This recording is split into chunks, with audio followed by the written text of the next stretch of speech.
welcome or welcome back to my channel. If you're new here, my name is Ina. So for today's video, it's going to be a super chill sit-down video. I'm gonna be sharing with you the lessons that I learned in starting a small business a year later, because I actually did one last year. So if hindi nyo pa napapanood yung first video na ginawa kong ganito, I will just link it down below. So just a quick refresher, I do have 4 small businesses that I am working on. Yung tatlo doon, I am not alone. I work with other partners, and then yung isa is purely me and my partner, my jowa. So, ayun. So I really wanted to make this video for personal purposes kasi I really wanted to track my journey in this path sa business.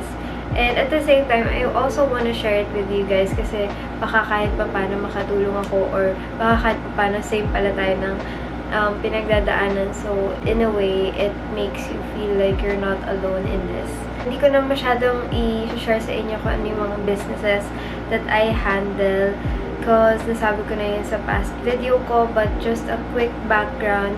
2 of those are clothing and yung other 2 are food. So without further ado, let's start with the lessons that I learned in business a year later. Again, I'm gonna be super casual in this video. Parang nakikipagkwentuhan lang ako sa inyo. So the first thing that I learned over the past year is to never ever compare your business to others.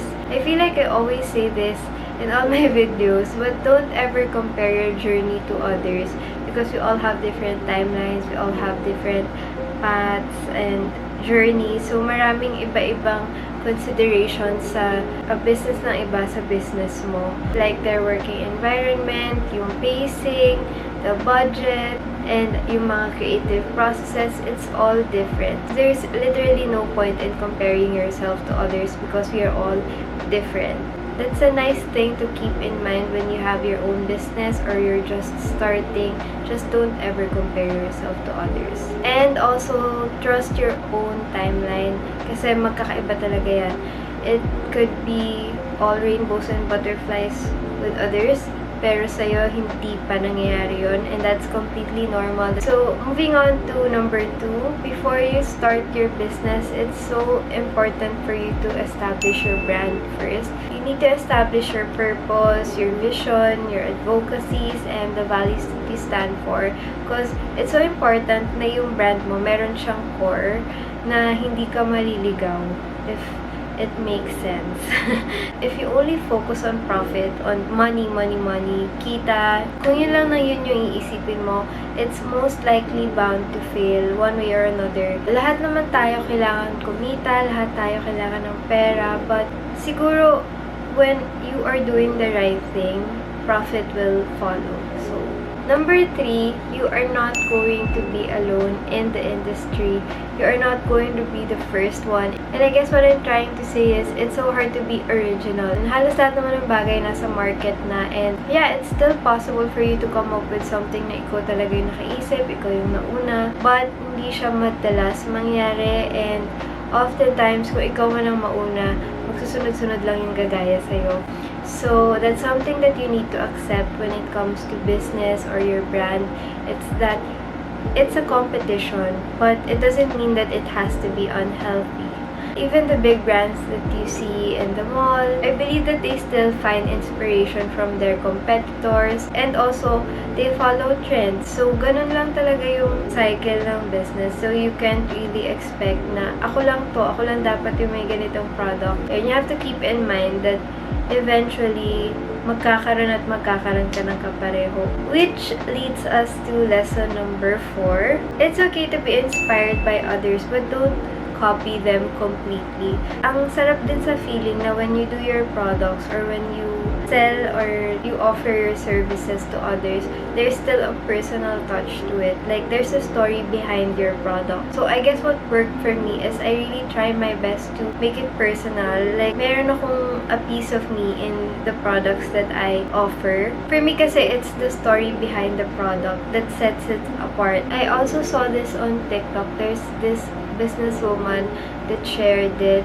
She said there na when you copy someone else's footsteps, it already means that you are one step behind, which totally makes sense. Again, it's okay to be inspired, and it's so flattering to be an inspiration to others, but at the same time, it's kind of disrespectful if you get copied completely. Next is, don't forget to track and appreciate your journey and your small wins. I do have a small notebook where I track my milestones. Kahit sobrang simple, like, oh, I gained 100 followers this week. Yung mga ganon. Like, it's so simple and it may look so small, but to be honest, it's progress. So, there are a lot of times that I really feel discouraged and doubtful. I always say this, pero di talaga mawawala yung doubt sa sarili natin na, why am I still here? Pero yung totoo, you've made progress. Lahat naman tayo, meron tayong ganong syndrome na we put ourselves down,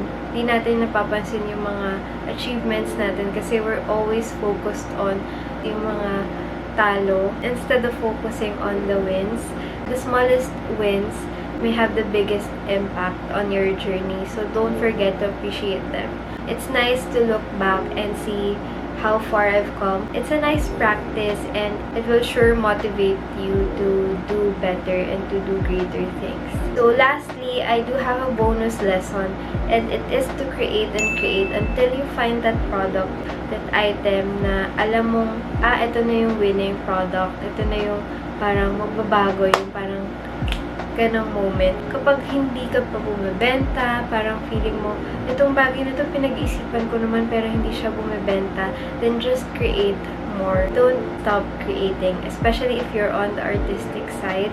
Don't stop creating because you will get to that point na ito na yun. Ito na yung product na yun. So, overall, a year later, do I consider myself successful na? To be honest, hindi pa rin. I'm so far from it. But if I'm gonna ask myself if I am the same person as I am last year, I can say na I'm definitely not the same, and I learned a lot throughout the year. And ang dami kong na-apply ng mga bagong habits, bagong lessons sa journey na to.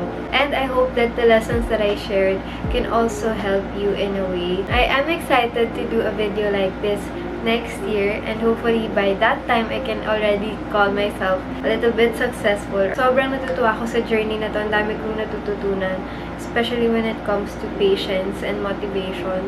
Kasi ang hirap kapag ang bilis mong panghihinaan ng loob. It's not really the best trait in the world, but it's normal, and what's important is we lift ourselves up. And ayun, tayo lang din naman kasi yung magpupush sa sarili natin. So that's it for today's video. I hope you guys enjoyed watching the super quick chit chat, and yeah, I'll see you on my next one. Bye! She's a Mona Lisa.